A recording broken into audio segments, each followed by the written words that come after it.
At this stop in Rome, Italy, we are looking at the Roman Colosseum. The Colosseum is a big oval-shaped structure, much like a sports stadium. In the middle is an open area where sports could be played, and up the sides you would see climbing seats.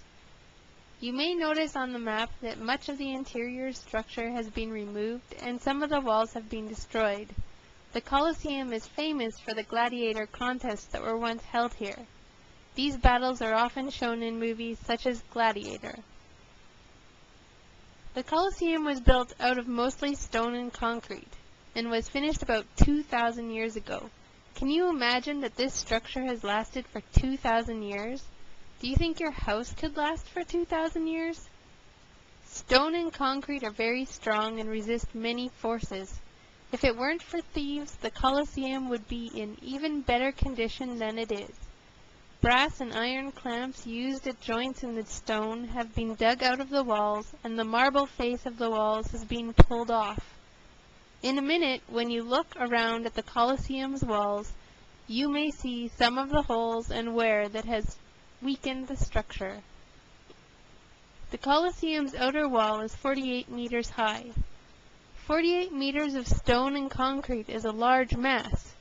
This is a big static load. The main internal force acting in this structure is therefore compression. The rock wall has to resist compression to stay standing and not crumple.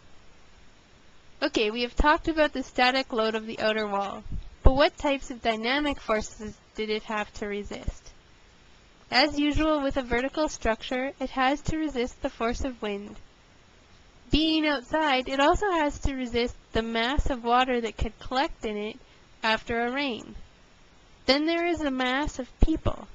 The Colosseum could seat 60,000 people at a time. Another force that it had to withstand was earthquakes. Earthquakes have caused much of the destruction of the Colosseum, but the fact that it has survived many big earthquakes shows just how stable and strong this structure is.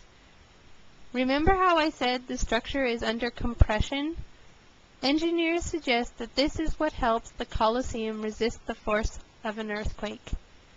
The key to the long life of the Colosseum is the strong and heavy building materials and the use of the arches. In the following video, you will learn more about the structural stability of arches.